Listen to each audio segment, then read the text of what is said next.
Oh my goodness. I'm so sorry. I'm so sorry. Oh. Come on in, you guys. I hope y'all come back to join me. Let me see if I can invite some friends. Come on in, you guys. I'm so sorry. Mm.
Hello. Okay, I'm sorry, guys.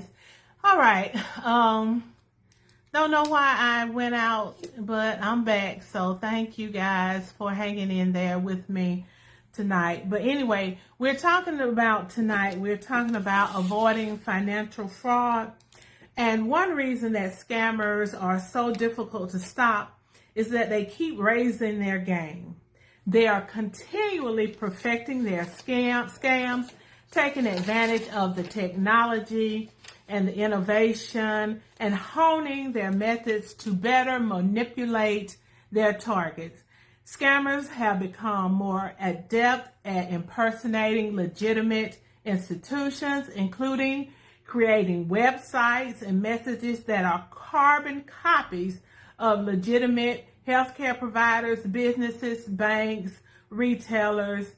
And they used to tell you, look for the grammatical errors and the spelling mistakes that, those were red flags, but they have even improved on that type of thing. Criminals are not only taking advantage of technological innovations such as artificial intelligence, but they're also growing more adept to the psychological manipulation, the games of persuasions that they do.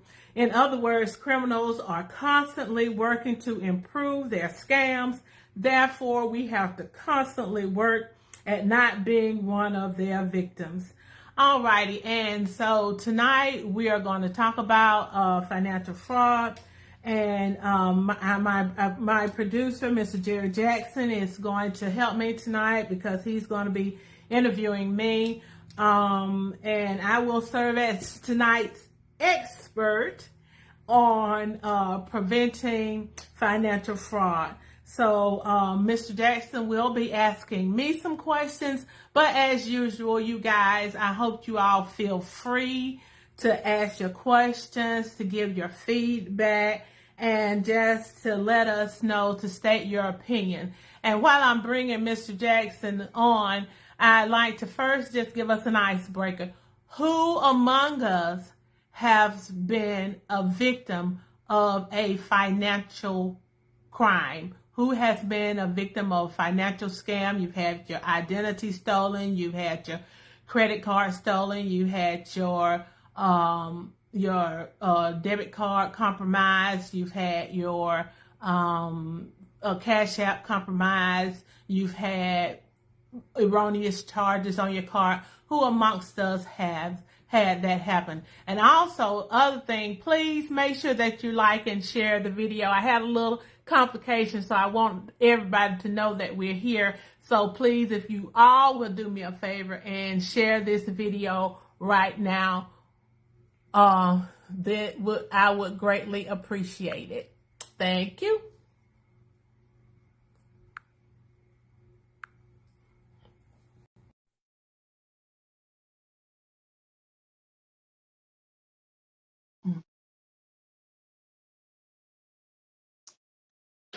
Good evening, Mr. Jackson. How are you doing? I am doing outstanding, Juju. How are you? I'm doing good. I need you, if you can, to up your volume. Okay. Let's see. Is that better? Is that better? I can hear you, but just barely. If you could see if you can get that volume up a little bit for us, because we want to be able to hear that beautiful voice. I have it up as high as it can possibly go. You don't have it on mute. I mean, you don't have it. You have it on. Well, you have your microphone and everything on. It's on. Wow. Okay.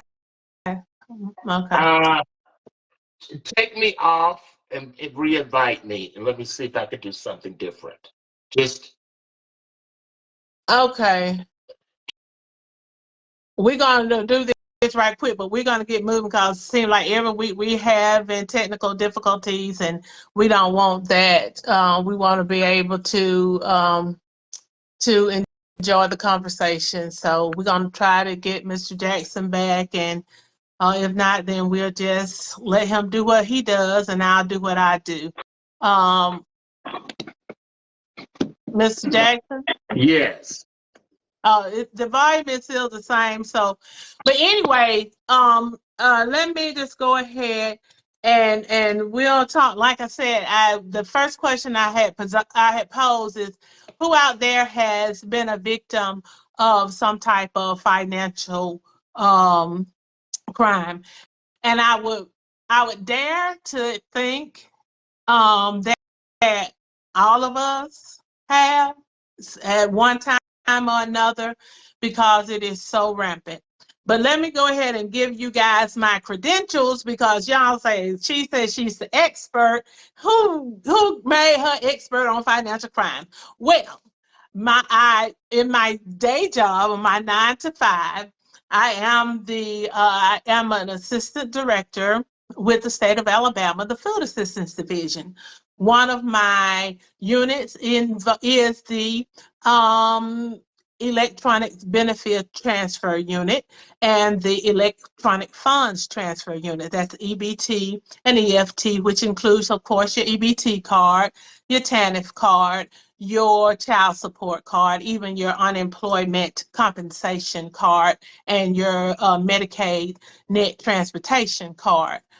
So that is what I do. I oversee those programs. And of course, as a part of that, we have to make sure that our clients are not falling prey to scammers and various people who are committing scam, and fraudsters, people who are out to steal the benefits. As a matter of fact, we have in the past year, we've had a lot of different things going on. But anyway, so we have to, that's part of our job, making sure that we help our clients protect their benefits or their funds, their monies from fraudsters. I recently attended a 3-day conference in Hollywood, Florida, on payment fraud, which was put on by the American Bankers Association. And of course, they would go over all the different types of fraud, what is prevalent, the common scams that are prevalent today and how to prevent them, which currencies are the safest if you want to avoid these scams, and the different techniques that you can use to avoid financial fraud. So those are my credentials. So I hope that you all will consider me a expert, and feel free to ask any questions that you may have. Um, so we will go on and discuss the situation about So, scams. Okay.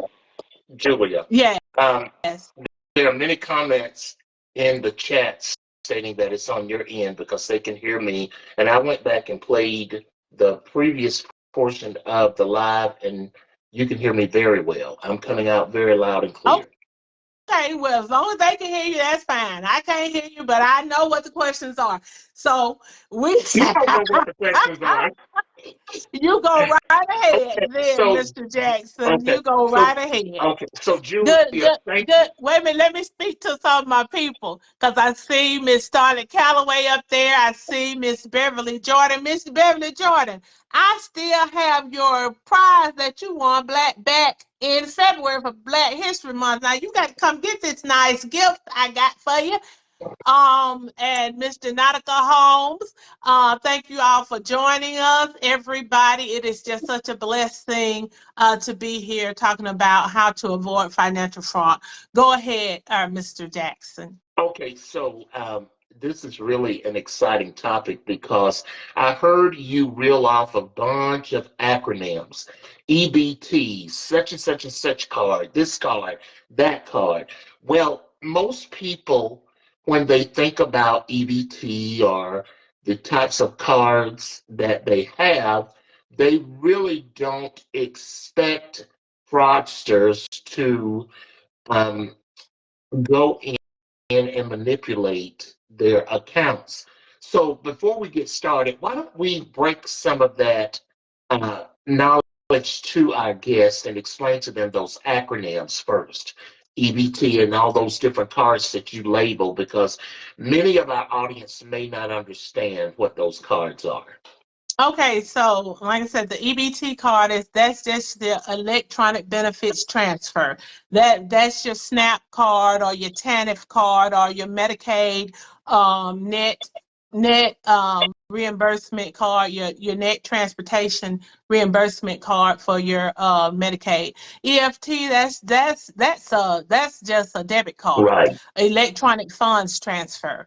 So that's what that means. That's your debit card, like your bank card, or if you have other debit cards. Some people have a pay card where they get paid at, or just anything that is a debit card. That's an electronic funds transfer card.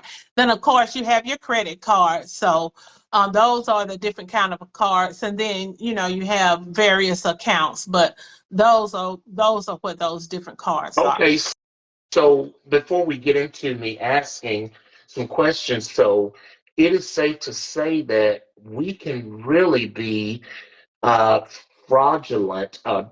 Fraudsters can have access to anything that's electronically debited or credited. When we're swiping or having a direct link to funds on an account, whether it's a EBT, whether it's your debit card, whether it's a Chime card, whether it's Cash App. So we're susceptible to many of these fraudulent issues where people can scam us and we can be hacked and all of that good stuff, right? Yes, everyone is susceptible because everyone is using some type of electronic transfer, electronic funds transfer. Okay. That is just a part of our daily life. And then the fraud goes far beyond just the electronic funds transfer. That is just one area of fraud. So It runs a full gamut of different type of financial fraud. So that is what we're going to talk about. We want to Sure. cover the whole gamut tonight, not just Absolutely. the cards, but yes, cards, electronic funds transfers are a huge part of the financial fraud. Yes, they are. Well, that's very interesting, and thank you so much for verifying and solidifying all of those acronyms. So, along with the listeners and the viewers, what are some common scams that fraudsters use? What are some of those common scams that they use today? Okay. And so first we'll talk about the grandparent scam. That is one where someone will call, and usually they try to find you know, fraudsters get access to your information by uh myriad of means. So they'll know enough about you to know what's going on. Okay, I have a grandson, I'm a grandparent, I have a grandchild. They'll call me and they'll say, okay, we have to realize too that we have AI involved in this. So they can, and even fraudsters will have, a lot of times it'll be a huge fraud ring going on with this grandparent screen, and they may have young people involved in the scam, and have just like a call center full of young people, and they're executing this scam on older people. But they'll call and pretend to be your grandson, grandmama, I'm in trouble, this is such and such, I'm in trouble, I've been stopped by the police, and if I don't get $5,000, they're going to put me in jail. Please don't call my mom because she's going to have a fit if she know I was speeding and I was driving reckless. So can you send me this money? Grandma thinking this is her grandchild. Yeah. And a lot of times they'll wire it directly from the bank. But then if you don't have that, okay, you go to your Western Union. They'll have you Western Union or MoneyGram this money to this fraudster, and grandmother is out of five, and if she has sent it Western Union, uh like that, sometimes with the banks you can get it back, but if you send it Western Union, chances are you're not getting your money back. Yeah, grandmama is trying to help her grandchild. You know how grandparents are about their grandkids, and they gonna do whatever they take. There you go, $5,000, $10,000 gone from this grandparents scam, and that is a common one. So if you have older people um, in your life, make sure that they are aware of that. Another one that is common now is the postal delivery or UPS FedEx scam. And I'm sure a lot of you have gotten these emails. Your package can't be delivered, it's held up, postage due, something, something. And then with that, they'll tell you, okay, you owe $5 on your postage, send that to us. You send them that $5, they got your banking information. Next thing you know, they've taken $500 out of your account. Wow. So that one is another common one now. Retail store screen scraping. So the fraudsters will go on and they'll take the screen and from the retailer's real website, and they call that screen scraping. They've taken all of the front facing information off of that website. They create them a fraudulent website. They got this stuff and it's on sale. You all may have seen some Bed Bath and Beyond. Oh, this is the closeout sale, and you Yeah. got some stuff that, oh, just too good to be true prices. Not a real site. You send them your money, and then a lot of times they won't just get what they got from there. They'll continue to debit or credit your account. You had a question, Mr. Jackson? Well, I wanted to make a point to the Bed Bath and Beyond, or I think that's exactly. I almost fell for that fraud because I was telling your sister I had gone on, and I'm so thankful that I used just a chime card that just had enough money on there to pay for it. Well, come to find out, that was a fraudulent site because when I Mm-hmm. did some investigation, that was not the real site. And Mm-hmm. I knew that it was too good to be true when I Mm-hmm. looked at the price of what I wanted to Mm-hmm. get. And I had even communicated to your sister, and I told her, I said, don't do it. I said, it's not worth it. Don't do it. So I Uh-huh. almost fell for And so that. So, yeah, that's a common scam that they use to get people. You'll see them all the time. You're on Facebook and you're scrolling down, and you may see some say leather bags $3 and all this kind of stuff. And even I've seen Home Depot, oh, this $500 outdoor set for $30 overstock, all these kind of things. And like I said, they'll screen scrape the front facing, the public facing uh, portion of the website, and then they'll present like they're the actual website. We also have the phishing scams. Those are the ones where people are they'll text you and say, "Oh, your car has been compromised, or your car has been suspended, or something. Please text this number, and then or call this number to before you try to use your card or reactivate your card, or they'll call you or whatever, and they're asking you stuff like, what is your card number? They'll ask you stuff like, what is your PIN number? And once they get that information, then they have access to your information. A lot of times they are clone cards. You tell them, okay, my card number is this, the expiration date is this. They go in, they clone a card. They got somebody, you got your card in your purse, and somebody else is swiping a card because they have made another card duplicating your card. So those are phishing scams. Skimming is a big thing now. And that is where they will put a skimming device on top of a POS device. You go into the store, you have no idea that this skimming device is on top of this POS device because it looks just like the POS device, the point of sale device, wherever you swipe your card, and you swipe it, they're collecting all of your information. Once again, they got all your information. All of that is on that that magnetic strip that's on the back of your card. You swipe the card, they got your information, they clone the card, they have made another card. And then, like I said, they have also now AI voice impersonations. Those are common now, where they'll call you and ask you, and then you respond yes, or this is Julia. They call, like somebody called me the other day, who is this? Who would you like to speak with? You called me, I didn't call you. But if I say Julia Thomas, they have my name, they have my voice.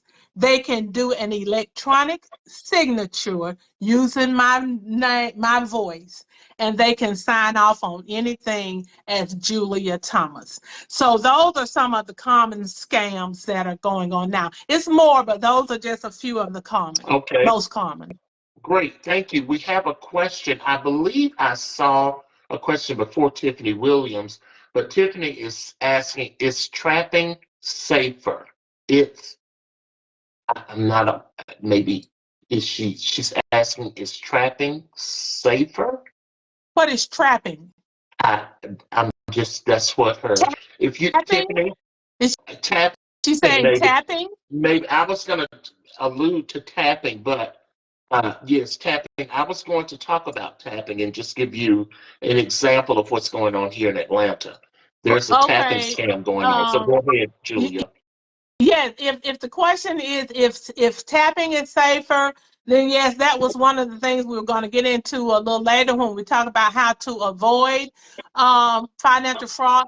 Tapping. If you have the opportunity to tap to pay. Always tap to pay. Always tap to pay if you have that opportunity at a retailer. Well, Yes. we just had a breaking news announcement here in Atlanta. There's a tapping scam going on. And what So is that tapping scam? what's happening is when you tap, they'll if you don't pay attention, if they tell you it's $24.95, they will take out $249 or 2000 and That's uh, and not as a result of tapping. That's not as a result of tapping. that's So what the that's news not a broadcasters were tapping saying. scam. Okay, That okay, is something other than that is somebody going back and recrediting your account. That's not tapping. And the reason tapping is safer is because it does not allow the system or a criminal to collect the uh, data from your card. It does not allow them to collect the card number. It does not allow them to collect the CVS number that is on the back, yeah, your security number, and it uh-huh. does not allow them to collect the expiration date. So tapping is the most secure. Now, if you insert and do your chip, that is more secure than the magnetic strip.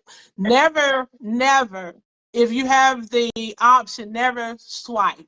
And I know a lot of times we'll go into stores, especially some of the bigger brand stores. One I know that does it all the time. Oh, the thing won't work. But sometimes those have skimmers on top. You just can't tell.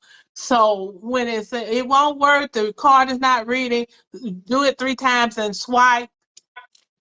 I would never use my magnetic strip. Okay. Wow, that's some great information. This is eye-opening to me. So thank you very kindly. So what if you don't have, and I know, what if your banking institution or your financial institution does not support the tapping devices or the cards? What should you do in that instance? Now, most banks, well, most debit cards, it is just fundamental now, are going to have the chip. Okay. So if you have the chip, then you have the option to tap.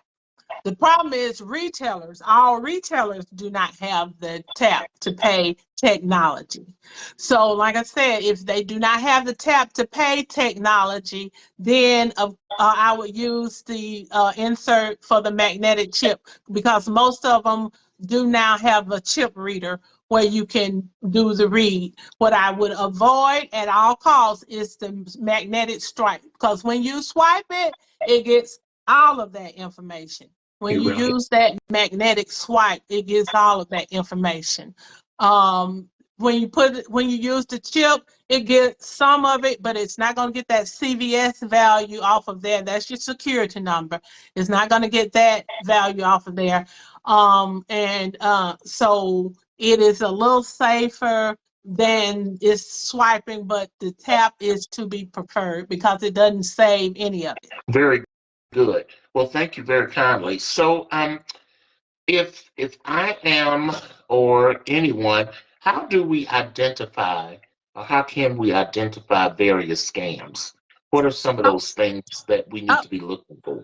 okay, so of course, I'll say um, if you are online and like these retails, if you are shopping, and I do a lot of shopping on my phone, but I am a person who at this point only shop known stores. I don't, if I go on Facebook, I see, oh, this is so cute, this is so cute, I'm not gonna buy it because I don't know the entity. If it's not Dillard's, if it's not Macy's, if it's not J.C. Penney's, if it's not Belk, if it's not, I will do Temu because I know many, many, many people who have shopped and did Temu or some that But these other ones I see on there, and I'll do Shein because I know people who shop Shein, and I know it to be a real legitimate business. But the other ones that you see, I don't shop them, and I say shop at your own risk. But one thing you can do is do it if you're going to shop those places, shop on your computer, not on your phone. Because on your computer, you can get your mouse and you can hover over the link. And then if the name on the link does not match the name on the page, then that's a sign right there. It's not a legitimate business. Okay? So if you're going to shop those places, Google them, make sure that they're legit, and then also hover over that website name and make sure what comes up when you hover over it is the same thing that is on that website page. That way you know it's kind of a legitimate website. And then look for the lock. You know the lock that's on there? That means it is a trusted website. Okay, so always look for the lock on there. When you're dealing with a person on the phone, make sure you know who you're talking to. Do not ever give people your personal identifying information, PII, over the phone. Don't give them your date of birth. Don't give them your social security number. Don't give them even your address unless you have initiated the call. And then make sure you know who you're talking to. Make sure you know that it is a legitimate place. You know, you're calling your insurance company. They're going to ask you for maybe the last four of your social security number. Then that is okay. But if someone calls you and start asking about your personal identifying information, don't do it. If they text you, if they email you, wanting to know what your personal identifying information is, do not ever give that out to anybody. Don't ever give anybody a PIN number to your credit card or password to any of your accounts. Don't do that type of information. And if someone calls you from a phone and the phone number says unavailable or restricted, then you know that is definitely a sign that this is not a legitimate place. And so those are some of the ways you can know that if something is a miss. And with the skimming, you can, and I do it now. When you go in the store, shake the POS thing. If it's loose, the top of it is loose, then you kind of know that they may have a POS. I mean, they may have a skimmer on top, and don't use that POS device. Walmart has started installing little, and I haven't seen them in any of the Walmarts here yet, but when I was at one of the conferences on fraud, they have a little red, like a bar over it, kind of like what you would have a little brace over it, which would prevent someone from putting a skimmer on top. So if you see those, then you pretty much know that one probably doesn't have a skimmer on it. I will tell you that Walmart is one of the big companies that have a lot of skimmers. So be very careful when you go in there. Shake those POS devices and make sure that they don't have skimmers on top. Very good information. Wow, it's amazing. There is a question in the chat. Do you think TikTok Shop is a safe place to shop? I don't know anything about TikTok Shop. Like I said, I don't prefer to shop those places because I have been victim of fraudsters myself, but then I have seen so much of what fraudsters do. I just don't prefer to shop those places. It has to be a trusted site for me. And I don't know about TikTok Shop. I've never been on TikTok Shop, so I have no idea. Some other people on here may have shopped on TikTok Shop and may have an informed opinion. I don't have an informed opinion about TikTok Shop. Okay, thank you. Thank you, Darlene Todd, for telling us that some of those calls are spam calls. That is exactly right. So, Julia, I must admit, and I'm a little embarrassed because I am a victim of shopping at a site on Facebook because it looked so enticing.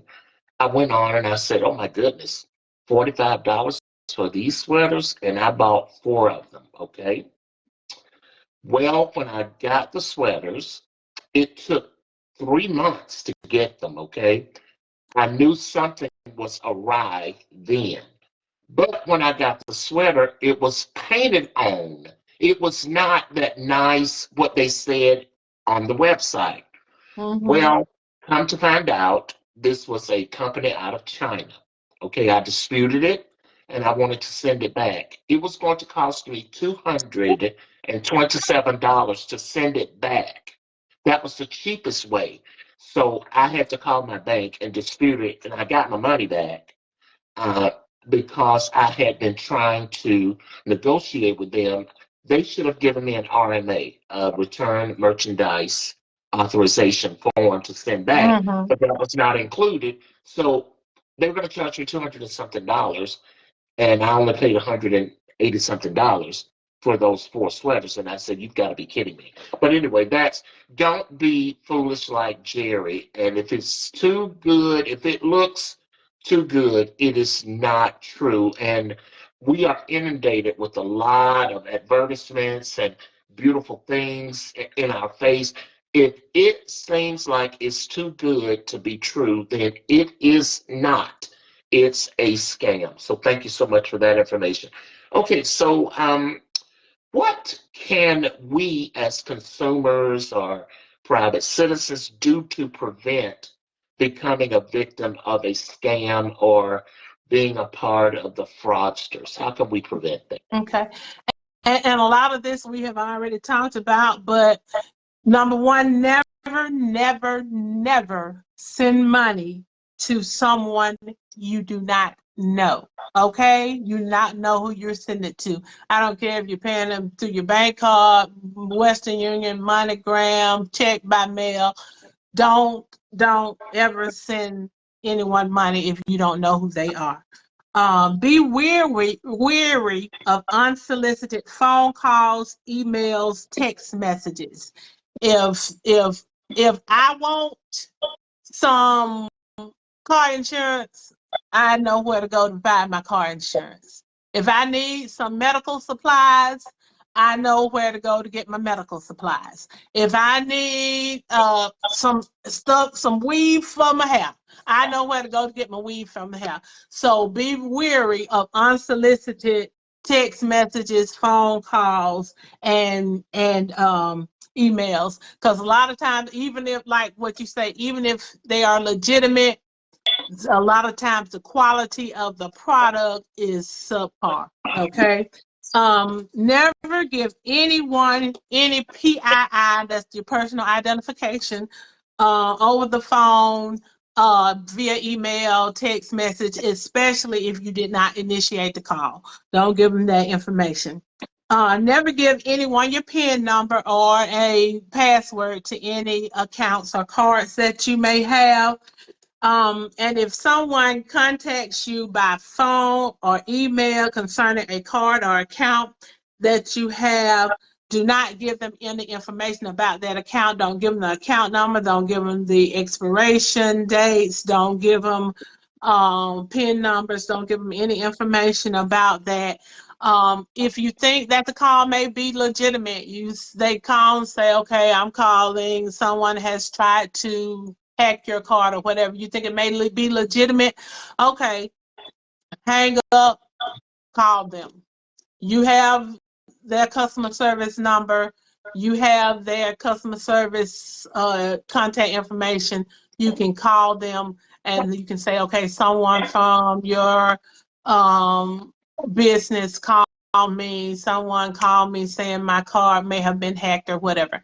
That way you're initiating the call, you know you're calling a legitimate customer service number if you think it is a legitimate call.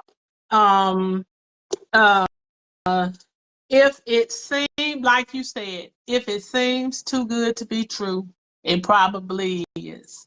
Use your common sense.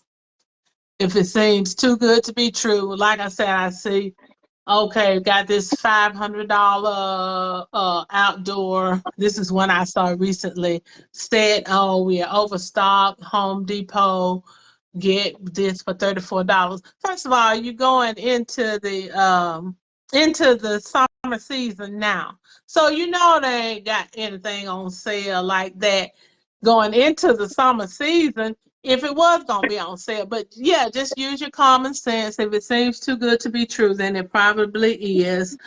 Um, Avoid using common pins like 1234 or 4321 or 1111 or date of birth, address, easily guessed pins, because what fraudsters do is they get sequences for credit cards.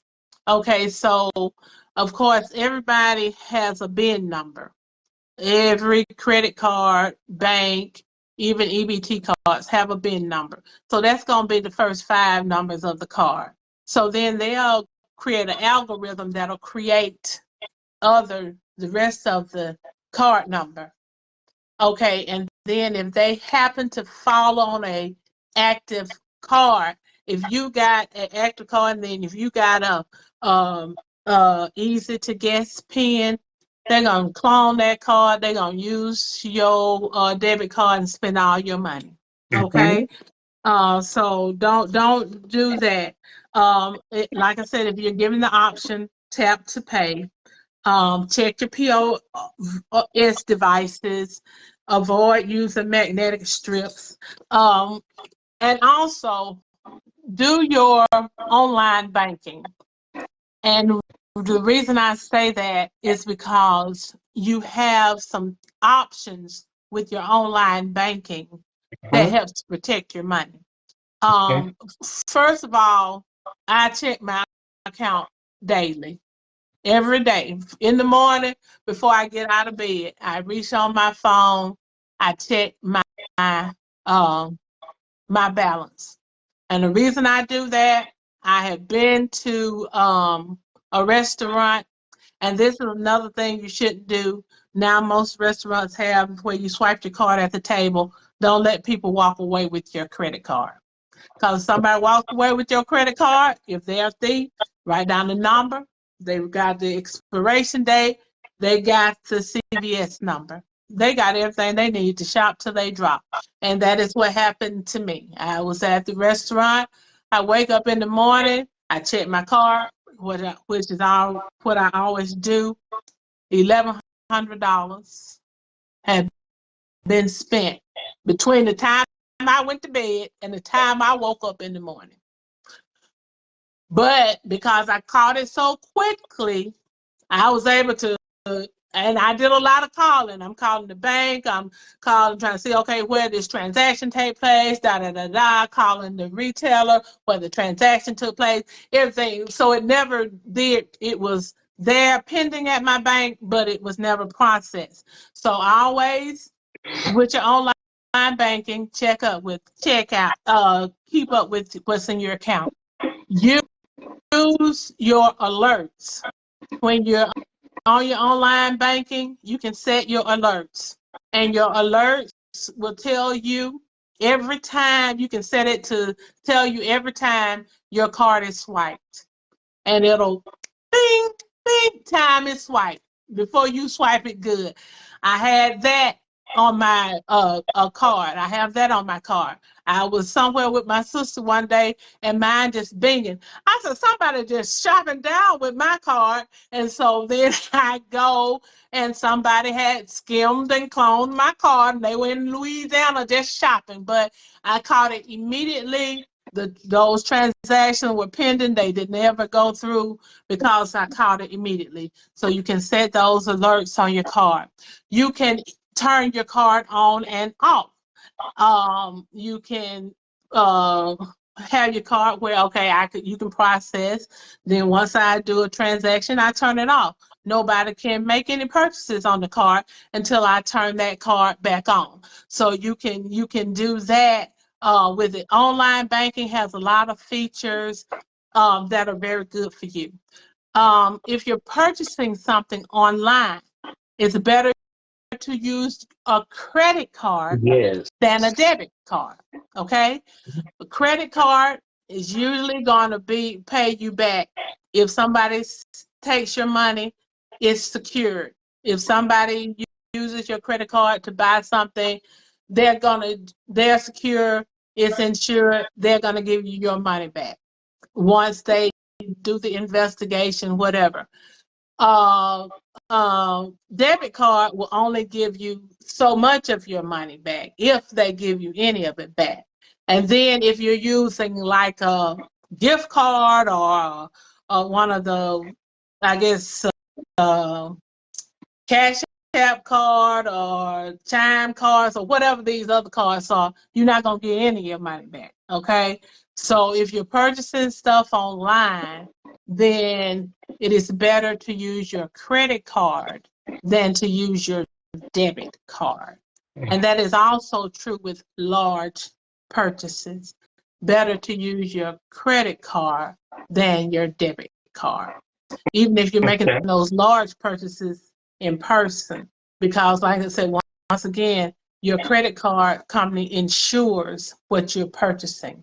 That debit card company does not. Your bank does not. Thank you. And Ashley Milford said that she certainly agrees that she does all of her purchases with credit cards now, which is a great segue. I know that you mentioned a few, but now that we are becoming a cashless society and everybody is using cards, and you can go to certain locations and there's no longer cash Cash accepted. accepted. I Mm-hmm. attend a church that's a cashless society, Mm-hmm. and we have a kiosk there. If you want to make a donation to the church, you just do it with you can tap your card, but it's not an ATM. It's just a kiosk where you can go and it's an EFT, I would imagine. You're doing an Mm-hmm. electronic funds transfer, and it's taken out of your account and it goes directly into the church's account. So, what are some of the safest ways of currency that you would say we should be using? The safest form of currency is still cash. Yes. Okay? I'm sorry. I know the banks don't want to hear it. The credit card companies don't want to hear it. And of course, if you're ordering stuff online and all of that, you can't do it with cash. But the safest, nobody is going to get your information, skim anything. They're not going to get any information. If I go into the store, grocery store with my $20, they don't know my $20 from your $20 from nobody else's $20. So the safest form is cash. But since we are all having these different things, you can't, of course, you can't just, like you said, I've been in Atlanta to several restaurants that did not take cash. And I'm like, really?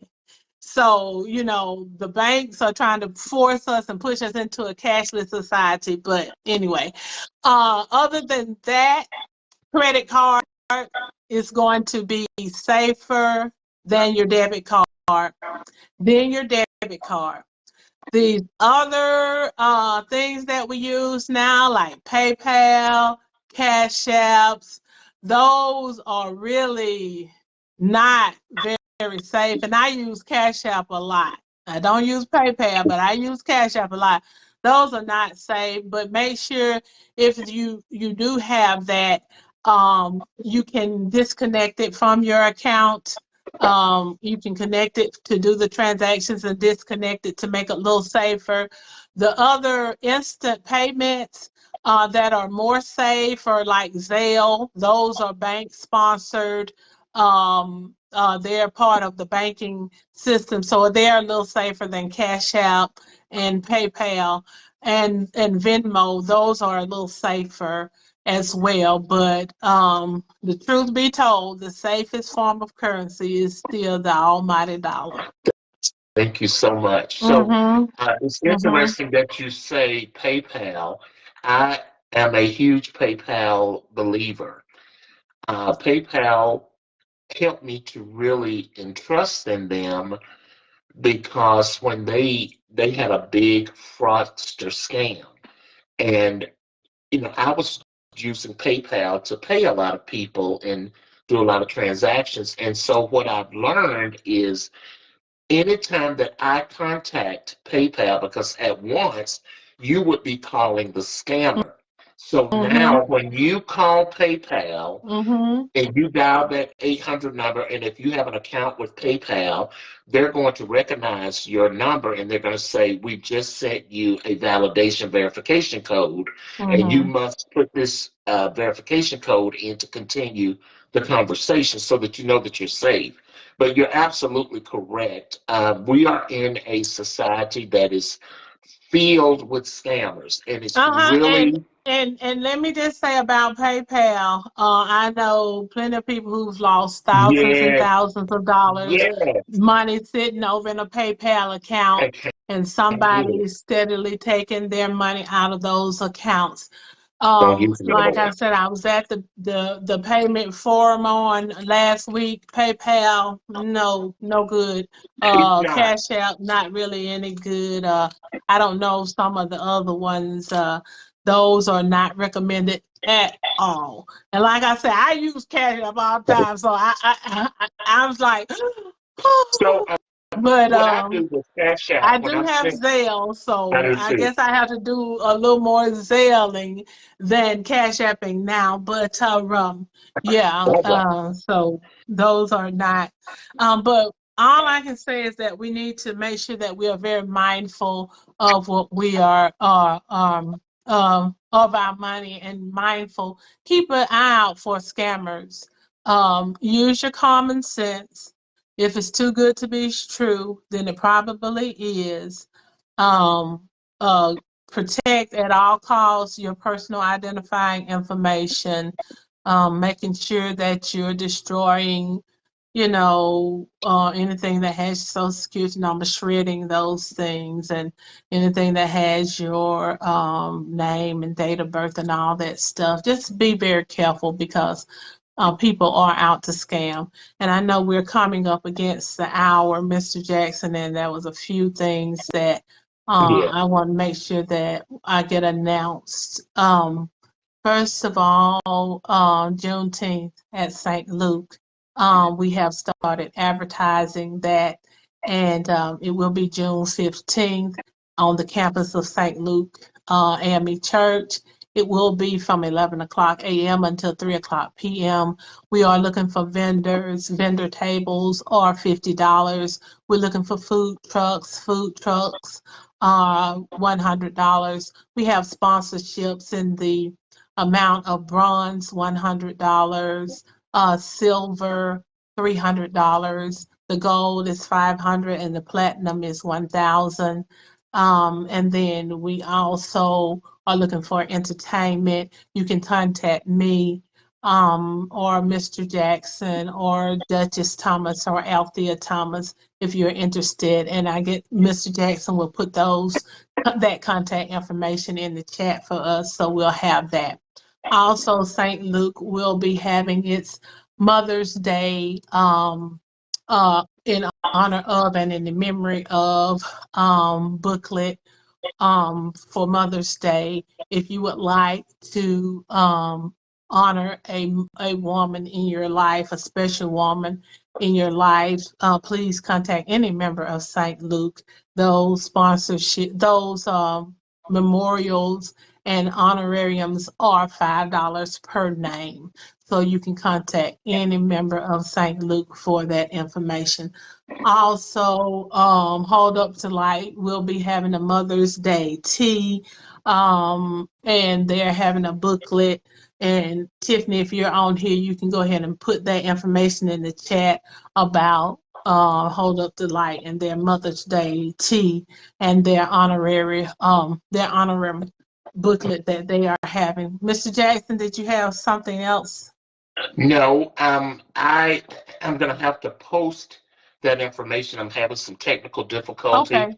putting the information in, but I'm going to post it back out on this same site. So forgive me for that. But I'll get it posted. Sorry. Okay.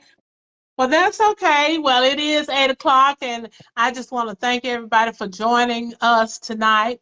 I want to invite you guys back next week where we will be talking about autism awareness, realizing this is Autism Awareness Month, and we will have a special guest, Miss Janatica Holmes. She will be here with us next week, and we will be discussing autism awareness. So I hope that you guys will join us.